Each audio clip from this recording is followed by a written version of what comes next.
우리가 건강해야 되는 이유는 성경적으로 보면 이 고린도전서 6장에 보면 한번 살펴볼까요? 고린도전서 6장 19절로 20절에 우리가 왜 건강해야 되는지 그 이유를 이렇게 설명하고 있습니다.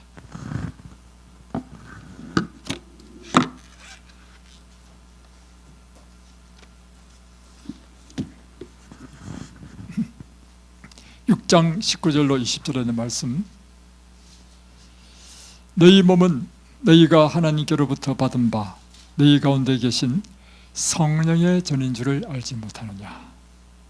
너희는 너희 자신의 것이 아니라 값으로 산 것이 되었으니 그런즉 너희 몸으로 하나님께 영광을 돌리라.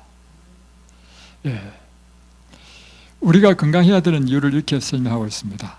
우리 몸은 첫 번째는 하나님께서 창조를 통해서 우리를 지으셨기 때문에 하나님께 받은 것이다. 두 번째는 하나님께서는 우리 몸 안에 성령으로 우리와 함께 거하시기를 원하신다. 그래서 우리 몸은 하나님의 성령이 거하시는 성령의 전이기 때문에 우리 몸을 건강하게 해야 된다. 또 세 번째는 우리가 죄를 지었으므로 멸망이 되었을 때 예수님께서 당신의 생명으로 우리를 사셨습니다. 그래서 값으로 산 것이 되었으니 너희 몸은 너희 것이 아니다는 것입니다. 그래서 우리가 우리 몸으로 하나님께 영광을 돌리라. 이것이 하나님께서 우리에게 명령하신 것입니다. 그래서 10장 31절에 보면 또 이렇게 되어 있죠. 그런즉 너희가 먹든지 마시든지 무엇을 하든지 다 하나님의 영광을 위하여 하라. 그래서 여러분이 먹는 것, 마시는 것, 무엇을 하더라도 이것이 무엇이 되어야 된다는 것입니까?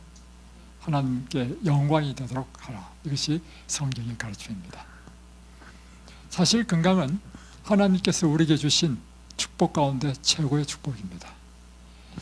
왜냐하면 건강은 우리의 삶의 질과 관계되어 있죠.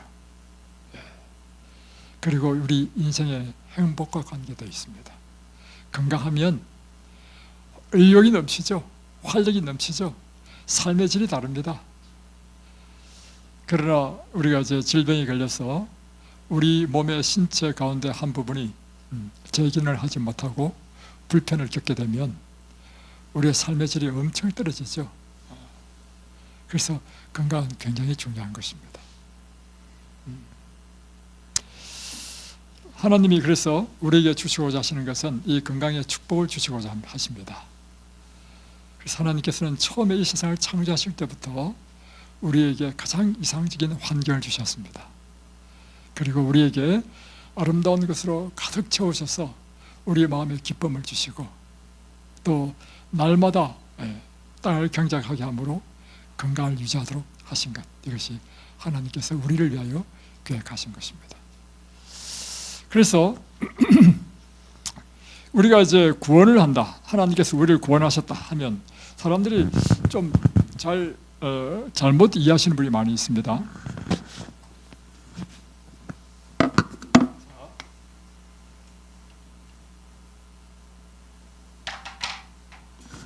하나님께서 우리를 구원하셨다 이렇게 하면 대부분 이걸 어떻게 이해하냐면 사람들이 영적으로 이해합니다. 그러니까 물론 이것이 가장 중요한 것이죠. 구원이란 죄인을 이 죄값을 지불하고 우리에게 의인이 되게 하는 것, 그래서 하늘에 적합한 사람으로 만드는 것이 구원이죠. 그래서 구원이란 이 죄값을 지불할 수 있는 유일한 방법은 생명을 지불해야 돼. 그래서 예수님께서 자신의 생명을 지불해서 우리의 죄값을 갚으신 것입니다. 그래서 누구든지 저를 믿는 자마다 멸망치 않고 영생을 얻게 하신 것, 이것이 구원입니다. 그런데 성경을 자세히 보십시오. 자세히 보시면 이 구원이란 영적인 것뿐만이 아닙니다. 구원은요, 우리의 육체적인 회복을 또한 이야기하는 것입니다. 그러니까 영과 혼과 몸 전인적인 회복을 의미하는 거예요. 그래서 구원이라 이런 의미는요, 회복입니다. 회복. 그러니까 처음 회복이라는 게 뭐냐면 처음 에덴 동산에서 우리가 완전했죠. 이 완전한 것에서 죄로 인해서 이 완전한 것이 깨졌죠. 이 세상에 질병이 오고 온갖 이 환경이 열악해지고 가시와 덩굴이 나게 됐죠. 그러다 하나님께서 사망이 오고 다시 구원한다는 것은 옛날에 그 에덴으로 회복시킨다는 거예요. 회복. 그래서 구원 얻은 사람이 어디를 가요? 새하늘 가셨다.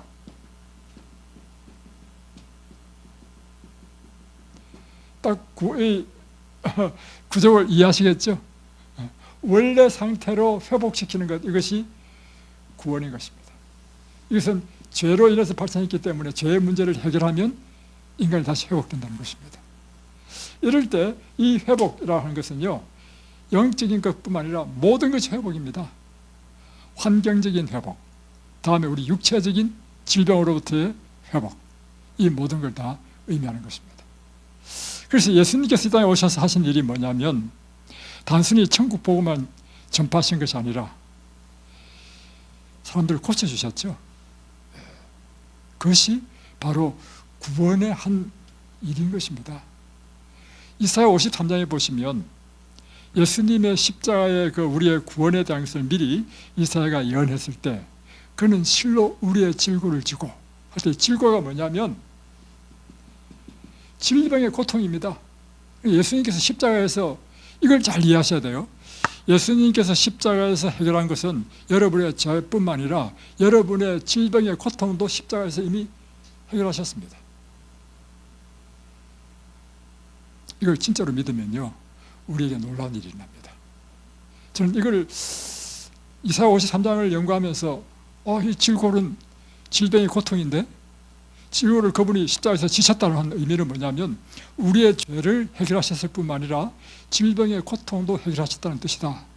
그러면 예수님께서 이미 내 질병도 해결하셨다. 그래서 제가 어떻게 하나 확신을 갖냐면요, 정말 예수님의 이 십자가의 희생을 믿으면 우리의 질병도 치유된다. 이게 제 믿음입니다. 그런데 어떤 분과 통화를 하게 됐어요. 이분이 영주에 사시는 분인데 그분이 하시는 이야기가 뭐냐면, 목사님, 예수님이 십자가에서 우리의 질고, 질병도 처리하셨다고 저는 믿습니다. 나도 그렇게 믿습니다. 했는데 이분이 어떤 간증을 하느냐면 자기 남편이 사업차로 필리핀에 가 있었단 말이에요. 필리핀에 가 있었는데 이 필리핀에서 생활하다가 암이 걸렸는지 가지고 어떤 큰 얼굴인가 같은 그래 암이 걸렸는지 그래 됐습니다. 그러니까 한국에서요, 이 남편한테 전화를 해가지고요, 예수님께서 십자가에서 당신의 질고를 지셨습니다. 당신의 죄뿐만 아니라 질병도 지셨습니다. 믿으시라고. 그러면서 한국에서 이 부인이요, 열렬히 기도했습니다. 그분이 저한테는 간증이에요. 그랬더니 남편의 그 질병이 나았다는 것입니다. 암이 나았다는 것입니다. 그래서 예수님께서 하신 일이 뭐냐면, 예수님께서 하신 일이요, 이 땅에 오셔서 환자들을 치료하셨습니다. 아파 죽겠는 사람의 구원이 뭐예요? 그 아픈 걸 치료해 주는 게 구원이 아니겠습니까? 실제적으로 그렇게 구원했다는 것입니다. 자, 다음, 하나님께서 우리를 구원하실 때 하나님은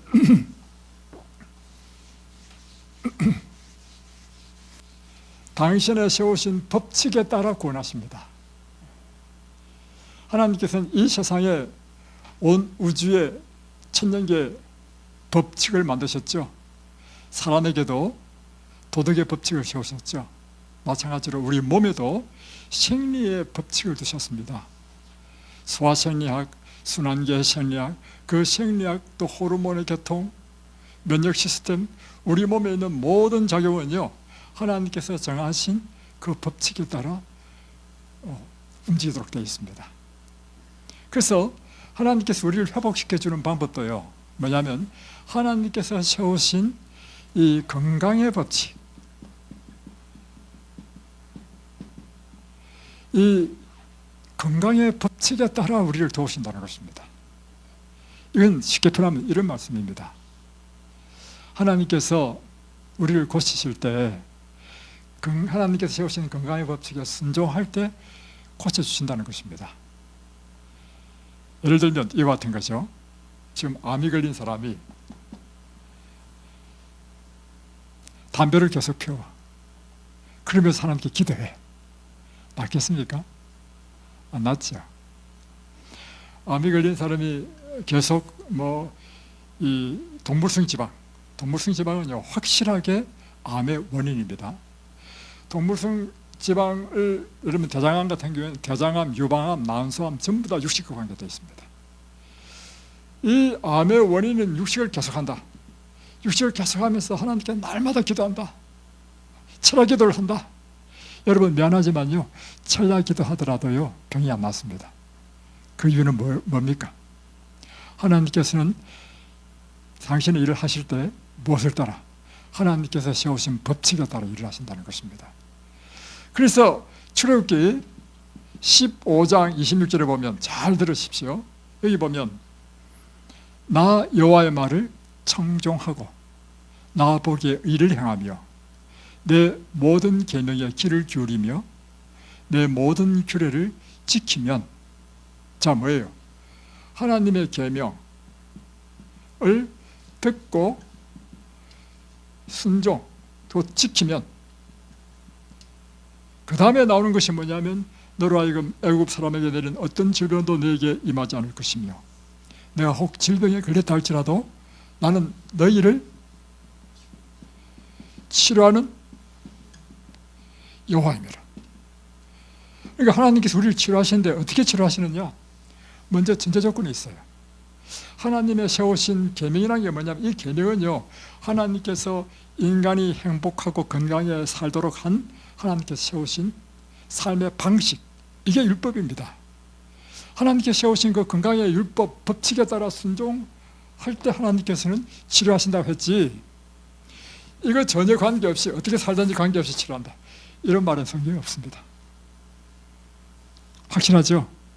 그래서 우리가 배워야 될 게 뭐냐면, 그렇다면 하나님께서 우리에게 세우신 인체 건강의 법칙이 무엇인지, 어떻게 하나님께서는 우리에게 이 건강을 보존하고 또 질병이 걸렸을 때 치료하도록 하셨는지, 그 법칙을 우리가 배우고 그 말씀에 따라 순종하는 삶을 살 때 하나님께서 우리를 치료하신다는 것입니다.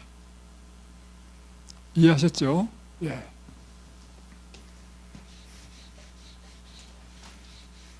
그래서 하나님께서 우리의 질고를 지고 할 때 보세요. 믿는 자에게 구원을 주는 것도 전제 조건이 있습니다. 뭐 해야 구원을 얻느냐면 예수님께서 비록 십자가에서 당신의 생명을 바쳤다 할지라도 누구만 구원을 얻어요? 그분이 나를 위하여 내 죄를 위하여 죽으셨다는 것을 믿는 사람을 구원하는 것입니다. 그렇죠? 마찬가지로 예수님께서 이 십자가에서 우리의 질고 모든 질병과 그 고통을 다 가져가셨다 할지라도 이것은 누가 이것을 받게 되느냐면 예수님께서 내 질병과 질고를 가져가셨고 나는 그분이 이 땅에 세우신 이 법칙에 따라 순종하는 삶을 살 때 우리의 모든 질병과 고통이 다 사라지는 것입니다. 네. 자, 그러면 하나님께서 세우신 이 건강의 법칙을 한번 살펴보겠습니다. 지금부터 이제 우리가 어떻게 하면 건강을 잘 유지하고 보존하며 또한 질병이 혹 걸렸다 할지라도 다시 회복되는지 그 원리를 한번 살펴보도록 하겠습니다.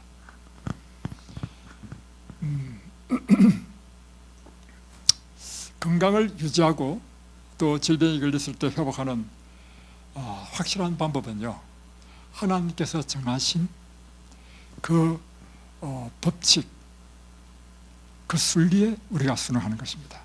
그 법칙 순리가 어디에 있냐면 창세기 1장부터 5장까지 있습니다. 자, 하나씩 보겠습니다. 그래서 여러분이 창세기 1장에서 3장까지만 잘 이해하시면요, 여러분 건강한 삶을 사실 수 있습니다. 자, 창세기 1장은 어떤 내용이죠? 하나님께서 6일 동안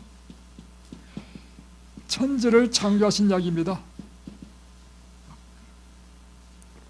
자, 첫째 날 뭘 만드셨죠?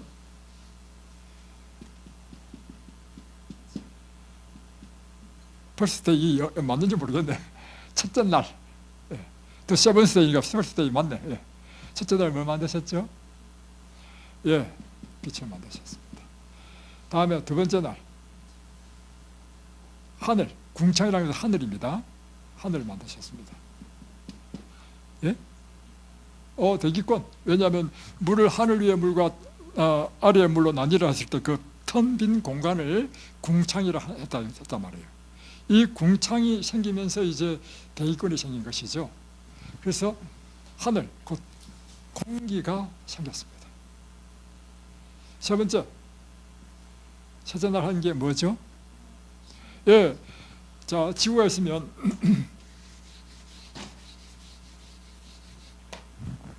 원래 창세기를 잘 읽어보십시오. 창세기 읽어보시면 창세기 1장 1절 2절에 보면 온 지구가 물에 다 덮여 있었습니다. 그리고 하나님의 신은 수면 위에 운행하시니라 할 때 하나님의 신은 히브리 말로 루아흐입니다. 루아흐는 다른 말로 또 바람입니다. 그러니까 성령이라고도 번역되기도 하고 바람이라고도 번역되기도 합니다. 그러니까 여기에 바람이 불고 있었다. 하나님의 신 이렇게 표현되기도 하고 수면 위에 운행하시니라. 그러니까 지구가 전부 다 수면, 물에 다 덮여 있었죠. 그런데 둘째 날에 하신 일이 뭐냐면 물을 하늘 위의 물과 땅의 물로 나누었다 하셨습니다. 그러니까 둘째 날 하신 일이 뭐냐면 이 물을 반으로 나눴어. 그러니까 그래도 지구는 물로 덮여 있었어요. 물로 덮여 있었습니다. 다음에 하늘 위에 물이 있었습니다. 이거는 구름이 아니에요, 여러분. 이건 구름이 아니고 진짜 물바다입니다, 물바다. 그리고 이 사이를 궁창, 하늘이라 표현했고 여기에 공기가 있었단 말이에요. 그래서 셋째 날에 하신 일이 무엇인가 하면 물을 한 곳으로 모으고 묻이 드러나게 하셨다. 자, 물을 한 곳에 모았습니다. 자, 이제 물을 이만큼 모으고 또 여기도 묻이 드러나고 물을 이만큼 모으고 묻이 드러났습니다. 다음에 물을 이만큼 모으고 여기도 묻이 드러났습니다. 이렇게 모인 물은 뭐로 불렀습니까? 바다라 하고 이 드러난 땅을 묻 육지가 되었다. 첫째 날에 바다와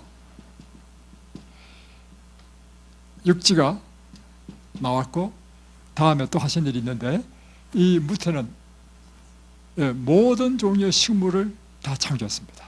나무, 꽃, 식물 다 식물 창조. 다음에 넷째 날에 하신 일이 뭔가요? 예, 하늘에 해와 달과 별들을 만드셨다 했는데 이 오늘날 모든 별들을 이야기하는 것이 아니고 이 태양계를 중심으로 하는 요 별들만 이야기하는 것 같습니다. 전체적으로 이해해 보면 해, 달, 별을 만드셨다. 다섯째 날에는요, 아니에요. 다섯째 날에 뭘 만드셨어요? 네, 이 공중에 나는 새, 이 바다에 사는 물고기, 공중의 새와 물에 사는 생물을 만드셨다. 다음에 여섯째 날에 뭘 만드셨나요?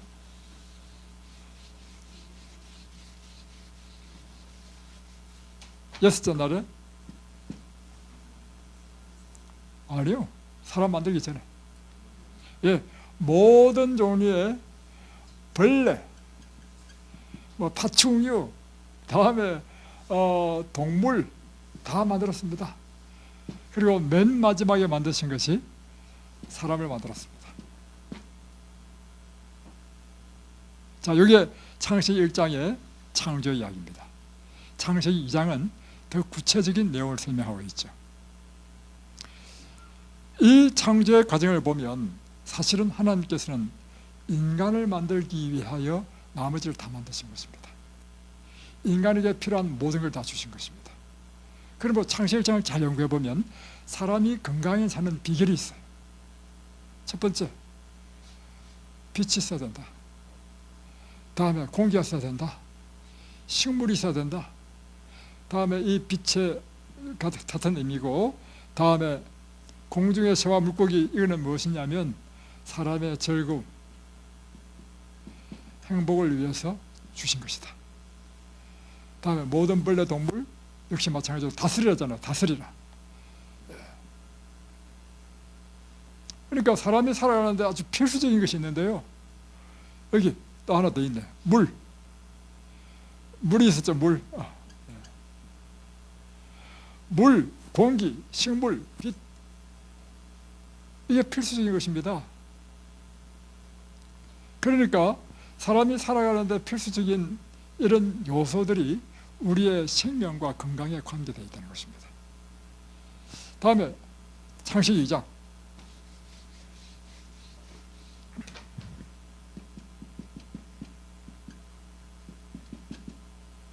창세기 2장에서는 무엇을 나타내냐면 보다 더 구체적으로 사람들에게 특별히 동산 가운데 생명과와 선악과를 주셨다. 그런데 생명과는 이것을 먹으면 생명이 계속해서 영속하고, 선악과를 먹으면 죽는다. 먹지 말라. 선악과를 주신 목적이 뭐예요?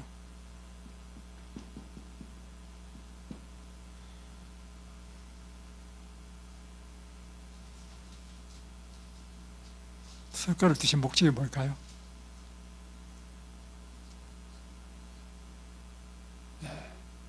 바로 그것입니다.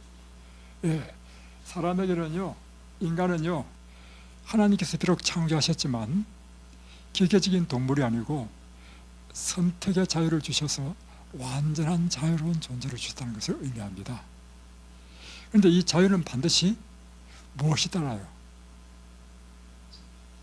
책임이 따른 것입니다. 이게 참 중요한 거예요. 그래서 책임은 지지 않고 자유만 하겠다, 이것은 있을 수 없는 것입니다. 그래서 준 책임이 뭐냐면, 이 선악과는 내가 선을 행할 수도 있고 악을 행할 수도 있다는 자유를 나타낼 뿐만 아니라, 이 선악과를 먹지 말라, 먹는다는 정령 죽으리라는 의미는 무엇인가 하면 우리에게 해야 될 것과 하지 말아야 될 것을 다 구분하셨다는 것입니다. 이게 뭐냐면 절제입니다. 절제.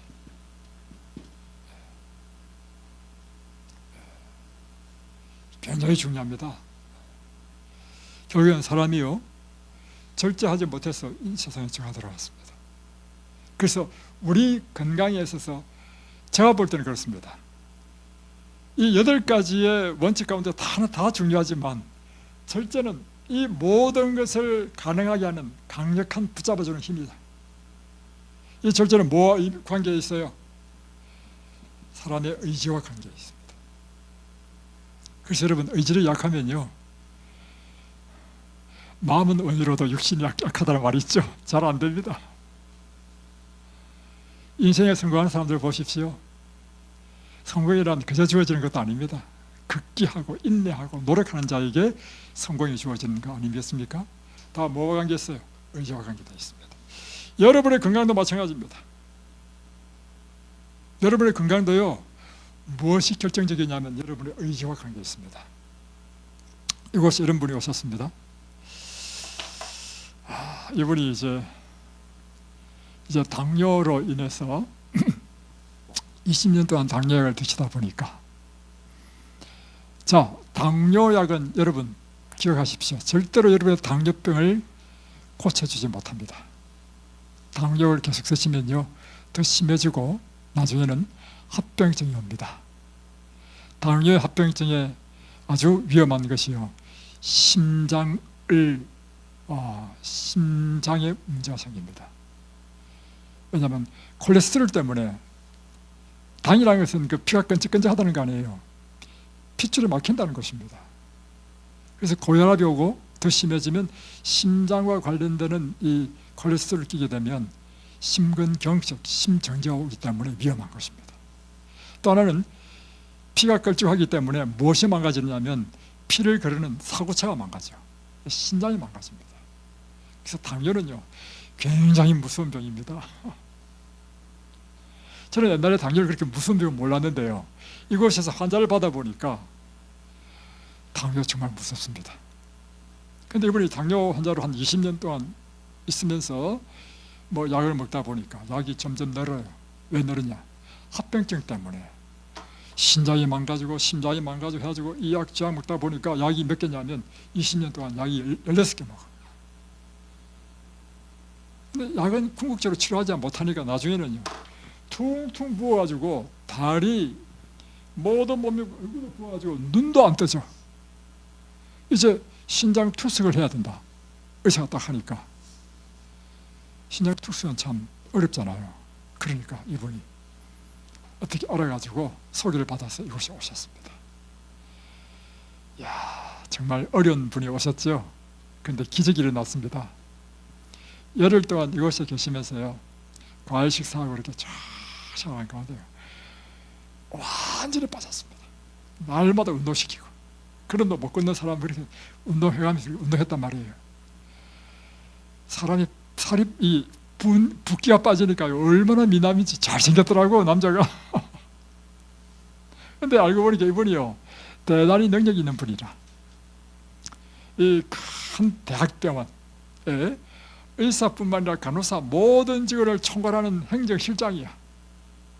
그러니 그 병원에서 최고의 의사에게 진료받고 처방받는 그런 집이 있음에도 불구하고요 약은 여러분의 병을 고치지 못합니다. 그래서 이분이 이제 쫙 나왔어.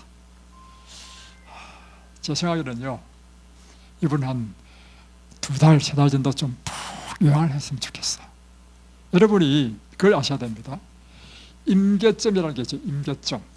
물도요 99도까지는 안 끓습니다. 100도가 되면 끓잖아요. 마찬가지로 101도에서 98도만 되더라도 딱 끓지 않잖아요. 마찬가지로 사람 건강도 마찬가지예요. 여러분의 병의 모든 증상이요 어떤 임계점이 있어요. 임계점. 자, 요 임계점이 있는데 이 임계점으로 쭉 올라가다가 이 임계점을 딱 지나잖아요. 딱 지나버리면 여러분의 몸에 모든 증상이 나타납니다. 그런데 다시 치료를 해가지고 이 임계점이 딱 임계점이 이하로 떨어지잖아요. 이러면 모든 증상이 안 나타납니다. 사람들이 어떻게 착각하느냐면 임계점 이하로 떨어져서 증상이 안 나타나면 병이 나았다 생각합니다. 병이 나은 겁니까? 안 나은 겁니까? 안 나았습니다. 그걸 여러분 이해하셔야 돼요.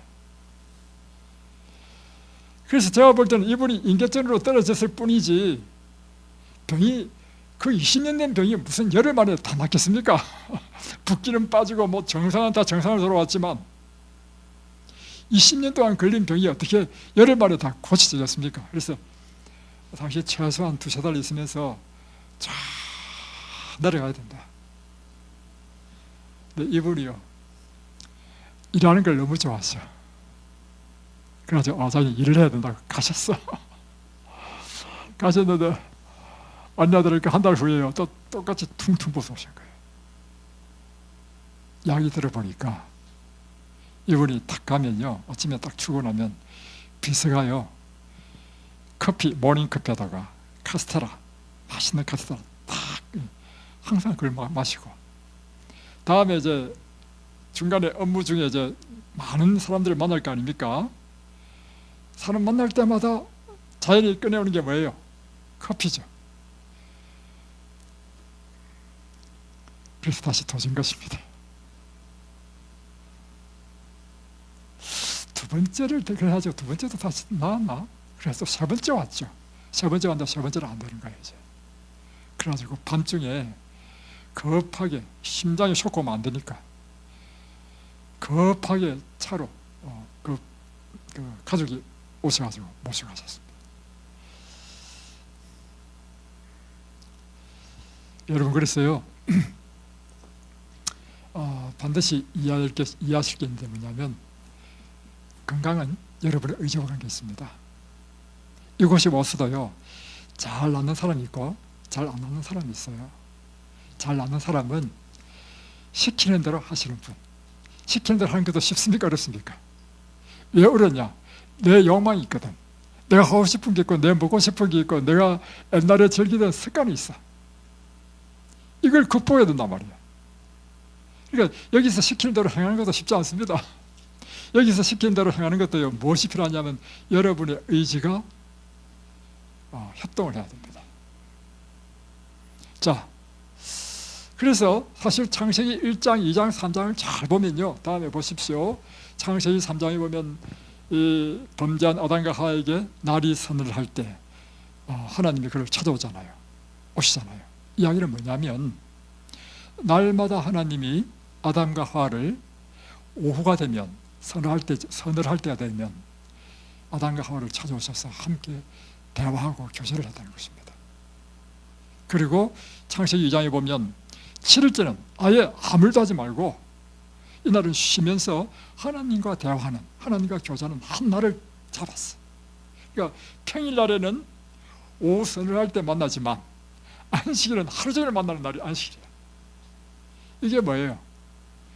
하나님을 믿고 신뢰하는 삶을 사는 것이 우리 인생에 절대적으로 중요하다는 것입니다. 이런 것을 지금 우리 창세기 1장, 2장, 3장을 잘 연구해 보면 인간의 건강을 유지하고 또 질병이 걸렸을 때 치료하는 원리를 알 수 있는데 이것을 건강생활의 지혜는 이렇게 표현하고 있습니다.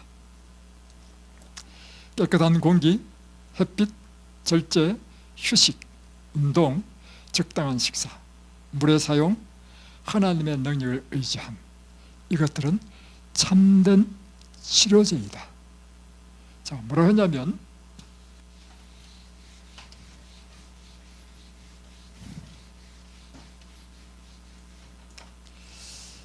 깨끗한 공기, fresh air, 다음에 햇빛, sunshine, sunlight라 할까요? sunshine이나 sunlight. 다음에 절제, temperance. 다음에 휴식, rest. 다음에 운동, exercise. 적당한 식사, 이게 nutrition, 영양식. 다음에 물의 사용, water. 하나님의 능력을 의지함, trust in God.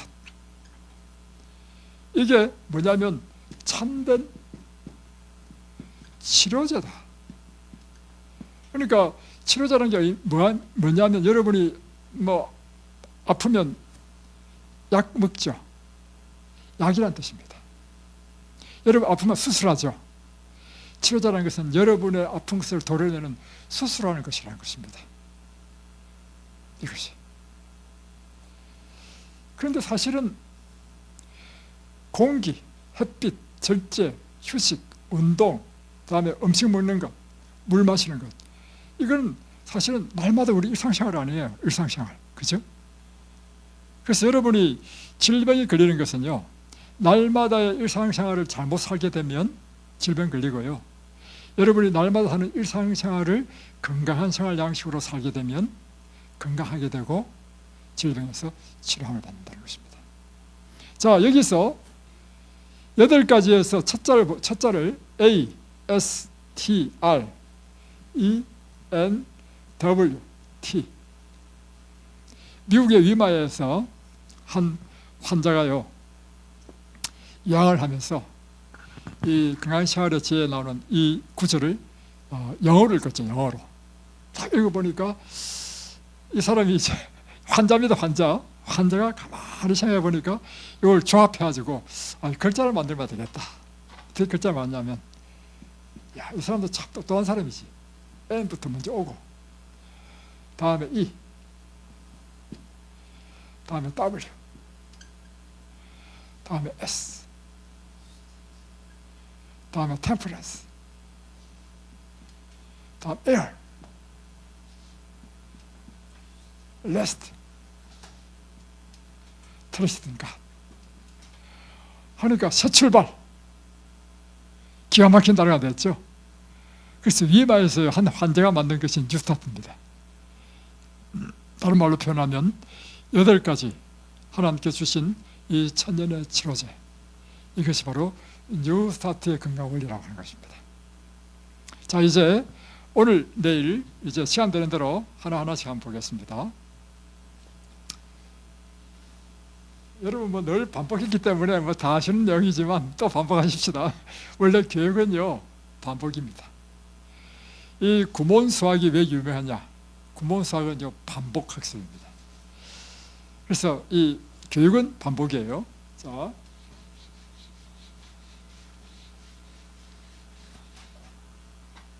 먼저 뉴트리션부터 보겠습니다.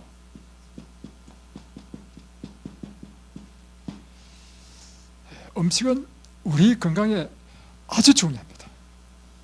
여러분의 지금 현재 형성된 것은요, 여러분이 무엇을 먹느냐에 의해서 지금 이루어진 것입니다. 그래서요, 빈약한 식사를 하면 건강해질 수 없습니다.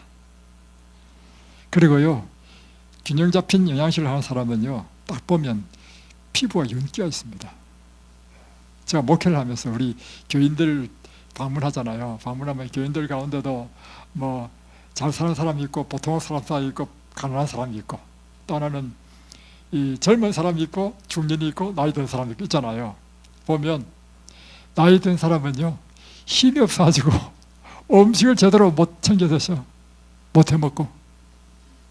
그러니까 다 나이 드신 분들이요 다 이렇게 영양실조가 많아. 그런데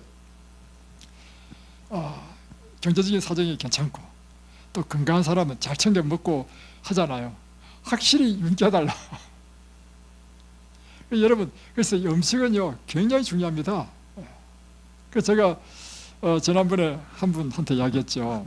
이분은 나중에 알고 보니까, 나 처음에 몰랐어요. 알고 보니까 어떤 제약회사, 큰 회사의 남편이 사장이었다네.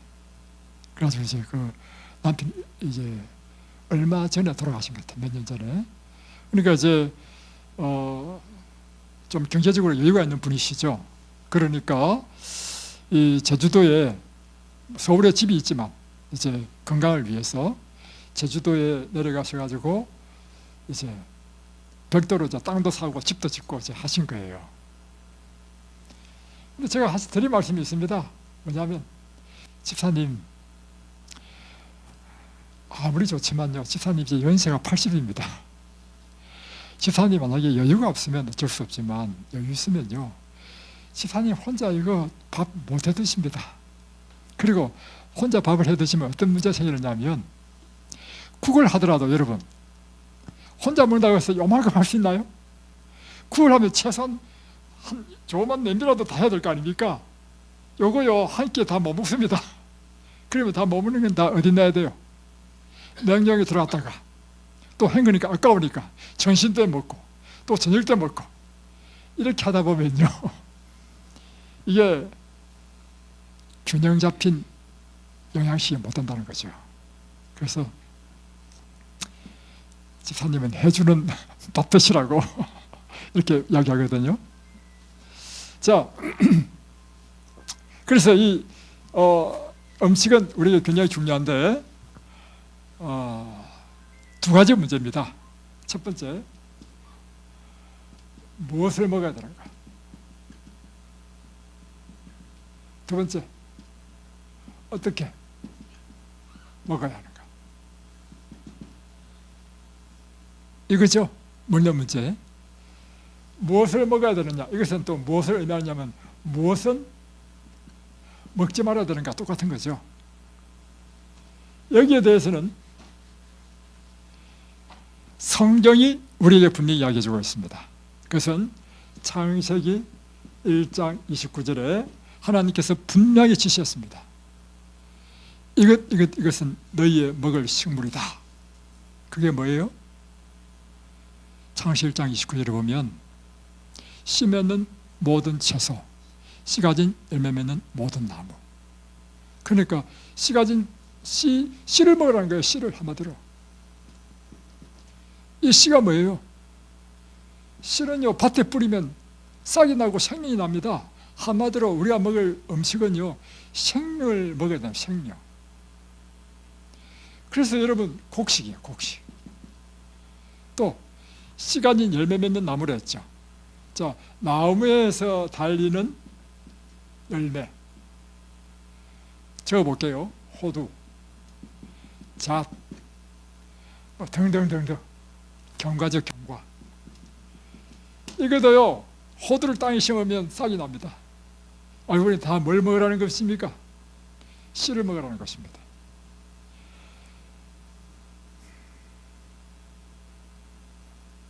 또 있죠, 하나 더. 과일. 과일도요, 땅에 심으면 싹이 나고 열매 맺습니다. 하나님께서 우리에게 먹으라는 것은 생명을 먹으라는 것입니다.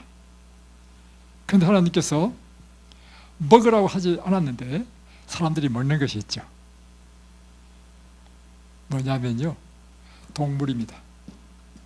동물의 고기. 동물의 고기는요, 생명이 없다는 것입니다. 동물의 고기를 어디 넣어가지고 다시 복제할 수 있나요? 없죠. 생선, 이런 것들은 하나님께서 성경에 보면 물의 고기와 육축은 다스리라 했어요. 다스리라. 이것은요, 너희 먹을 식물이라.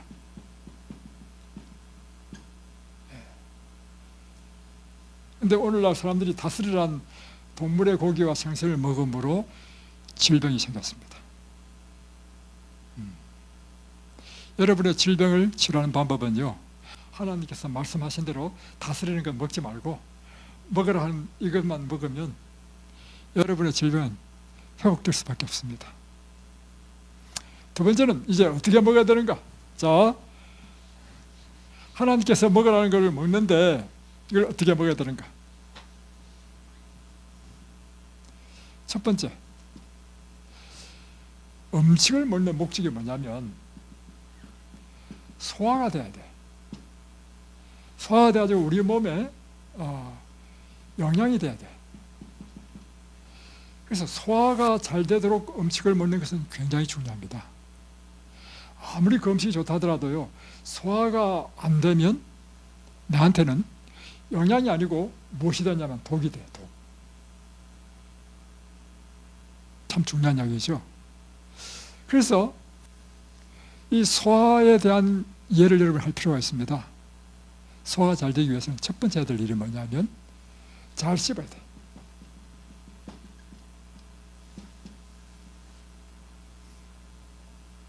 그래서 특별히 탄수화물, 곡식이 다 탄수화물이죠. 탄수화물은 100번 씹어라. 탄수화물의 소화 효소는 아밀라제인데 그것은 우리 입침에서 다 나온단 말이에요. 그리고 비록 단백질, 고기를 할지라도 잘 씹어줘야 돼.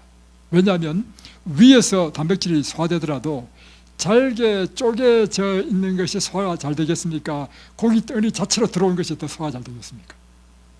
그래서 잘 씹어줘야 돼. 그래서 여러분, 제일 중요한 것은 잘 씹어 먹는 것입니다. 그래서 몇 번요? 100번. 이거요, 100번 먹으려면요, 신경 바짝 써야 됩니다. 먹으면서 하려야 됩니다. 저는 자주 하립니다. 계속 먹으면서. 곡식은 100번 씹고요. 다음에 야채, 채소 이런 거는 한 30번 정도 이렇게 씹으면 돼요. 그래서 여러분이 음식 먹을 때 어떻게 먹어야 되느냐면 밥하고 다음에 반찬이 있으면 따로따로 먹어야 됩니다. 왜냐하면 같이 먹으면요, 반찬의 그 짠기 때문에 침이 쫙 나오거든요. 침이 쫙 나오면 밥을 100번 씹을 수가 없어요. 그래서 여러분이 반드시 따로따로 먹어라. 특별히 여러분이 따로 안 드시는 걸 내가 관찰해 보니까 뭘 따로 안 드시냐면 쌈이 나올 때 상추나 이런 게다가 밥을 얹어가지고 장을 얹어서 먹잖아요. 이러면 절대로 100번 못 씹습니다. 제가 쌈 먹는 방법을 말씀드리겠습니다. 저는 쌈을 어떻게 먹느냐, 먼저 밥을 다 100번 씹어서 넘깁니다. 그 다음에 상추, 로메인 상추는 이런 거 있잖아요. 케일, 여기다 장을 얹어가지고 요것만 별도로 먹습니다. 이렇게 해야 밥을 100번 씹을 수 있더라고요. 국 먹는 방법, 국은요 건더기만 젓가락으로 건져서 드십시오. 물론 국물 드실 수 있는데 드실 때는 건더기만 던져서 드시면 좋습니다. 다음 두 번째, 밥 먹는 것도 설명을 한참 해야 되는데 벌써 시간이 많이 갔습니다. 하다가 말겠습니다. 음식에 물이 너무 많으면 소화에 지장이 있습니다. 그래서 유동식 음식을 피해야 됩니다. 왜냐하면 항상 음식은 소화가 잘 돼야 영양이 되기 때문에 소화 관점에서 여러분 생각하십시오. 그러기 위해서는 유동식 음식을 피해야 됩니다. 물기가 많은 것. 그래서 사실은 죽은 좋은 음식이 아닙니다. 그러나 아침에 먹는 스프는요 좀 약간 다릅니다. 우리가 음식을 먹기 전에, 그래도 아침에 스프 주잖아요. 먹기 전에 위를 따뜻하게 소화를 위한 준비를, 워밍업을 딱 시킨 다음에 밥을 먹기로 하는 것이기 때문에 이건 참 좋은 식사법입니다. 그래서 이게 유동식을 피해야 되기 때문에 절대 이렇게 해서는 안 됩니다. 밥 먹다가 물 드시는 분 있죠? 왜 밥 먹다가 물 드시는지 아십니까? 나이가 들면요 이제 입에서 침이 안 나와가지고 밥이 안 넘어가.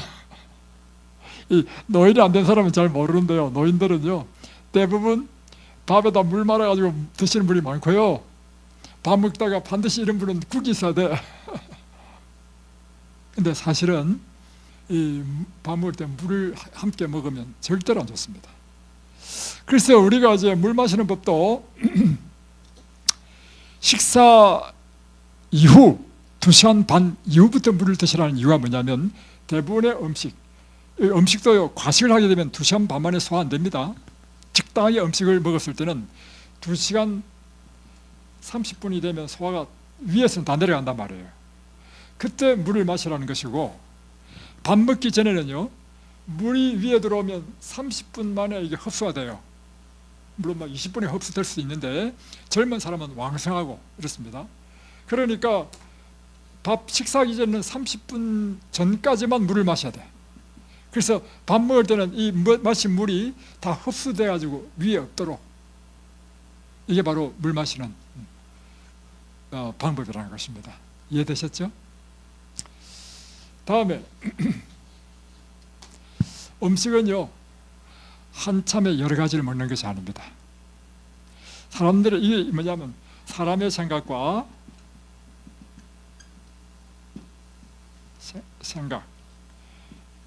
하나님의 방법은요 다릅니다. 이사야 55장 보십시오. 얼마나 다른가. 하늘과 땅처럼 다르다는 것입니다. 사람의 생각은 뭐냐? 사람이 딱 생각할 때는 기왕이면 각 음식마다 영양가가 다 다르기 때문에 3가지 먹는 것보다는 10가지 음식 반찬을 먹는 게 더 낫고, 그죠? 10가지 먹는 것보다 20가지 반찬을 동시에 식사할 때 먹으면 더 많은 영양분이 들어와서 좋을 것 같지요? 이게 사람의 생각이라. 기억해야 될 것은요, 우리 몸에 영양소를 만드는 것은 반드시 우리가 먹은 그 음식의 영양분으로 다 영양소 만드는 것이 아닙니다. 영양소는, 그래서 제일 좋은 것은요 서너 가지다. 서너 가지. 한번 식사할 때 이 서너 가지를 식사를 하게 되면 이것이 우리 몸에 들어와서요 합성작용을 합니다. 합성작용을 해서 만약 서너 가지면 1, 2, 3, 4의 영양분이 있다고 한다면요, 우리 몸에서 합성작용하면서 이 음식에 없는 새로운 영양분을 만들어내. 이게 우리 몸의 신비라는 것입니다. 그래서 이 영양분은, 이 음식은 도저히 없는 엉뚱한 다른 거, 200 이런 걸 만들어낸단 말이에요. 대표적인 한 예를 설명해 드릴까요? 자, 그래서 이 원리를 여러분 아셔야 됩니다. 그래서 여러분 음식을 먹을 때 욕심내지 마십시오. 하나님께서 말씀하신 대로만 식사하십시오. 한 끼에 서너 가지 단순하게 드십시오. 그리고 그것을 몇 때마다 바꿔가면서 드시란 말이에요. 자, 보세요. 예를 들겠습니다. 풀의 영양소는 뭐예요? 풀에는 영양소가 거의 없고요. 풀은요, 섬유질, 식이섬유입니다. 거기다가 여기에 풀에는 특별히 푸른 색깔은 칼슘이 아주 많아요. 이 푸른 색깔은. 근데 이 풀에 없는 게 뭐냐? 탄수화물 거의 없고요. 지방 거의, 풀에 무슨 지방이 있습니까? 다음에 단백질 거의 없어. 그런데 놀라운 일이 뭐냐면, 그러니까 성경의 말씀을 여러분 믿어야 됩니다. 창세기에 보면 푸른 풀을 이 동물의 식물로 주노라 했단 말이에요. 창조 때부터 하나님께서 동물에게 주신 식물은 뭐냐면 푸른 풀이야. 그런데 분명히 탄수화물도 없고 지방도 없고 단백질도 없는데 풀만 먹는 소는 막 엄청나게 커. 오히려 채식만 하는 동물들이 더 커요. 코뿔소, 코끼리 보세요. 아니 그러면 칼슘은 그 풀에 있다 치자. 탄수화물, 지방, 단백질도 없는데 어떻게 전부 살은 다 단백질이잖아요. 세포를 만드는 형성하는 이 막은 다 지방입니다. 그 도대체 어디서 생겼나 이거예요. 놀라운 사실은요, 동물의 몸에는요 특별한 효소가 나옵니다. 효소가 나와가지고 사람은 섬유질을 소화시키지 않고 양분이 안 되는 이 섬유질을 가지고요 탄수화물 만들어내고 지방 만들어내고 단백질을 만들어냅니다. 놀랍죠? 그래서 여러분이 먹는 음식으로만 영양소 채워진다? 절대 아닙니다. 여러분이 1, 2, 3밖에 안 먹었지만 우리 몸에 들어오면 10가지, 20가지의 영양분이 만들어진다. 놀라운 사실이죠. 다음에 중요한 거 한 가지만 더 하겠습니다. 밥은요, 식사는요, 우리 몸은 생체 시계를 가지고 있습니다. 그래서 규칙적으로 식사를 해야 돼요. 가장 좋은 것은 5시간 간격으로 식사를 하시는 게 좋습니다. 다음에 또 한 가지는 식사할 때 제일 중요한 것은 소화랬죠, 소화. 자, 왜 5시간 간격으로 식사하는 게 좋았냐면 우리 음식물이 소화되는데 5시간 걸리기 때문에 5시간이에요. 이것도 무슨 관점에서 했죠? 소화 관점이죠. 또 한 가지가 뭐냐면 여러분이 식사할 때는요 책이나 스마트폰을 절대 보지 마십시오. 참 제가 이제 식사할 때 그 스마트폰 볼 때 그때 직접 이야기하면 안 될 것 같아요. 왜냐하면 기분 상하잖아요. 그래서 그때 제가 가만히 있습니다. 꼭 언제 하냐면 강의 시간에 해. 그런데 강의 듣고도 또 본다. 그럼 나는 간섭 안 합니다. 여러분이 이제 알아서 하셔야 돼요. 자, 왜 그러냐면 식사할 때 책이라든가 스마트폰을 보게 되면요 피가 머리로 몰립니다. 소화는요 굉장한 에너지를 필요로 합니다. 화학 공장이에요 우리 몸은. 그 때문에 식사할 때요 온 피가요 이 위로 다 몰려요. 그렇기 때문에 스마트폰 신경 쓰잖아요. 소화시켜야 될 피가 위로 내로 몰리면서요 소화에 지장을 준단 말이에요. 원리를 아시겠죠? 밥 먹는 것만 하더라도 아직 다 못했지만 시간 관계상 또 내일 계속해서 하겠습니다.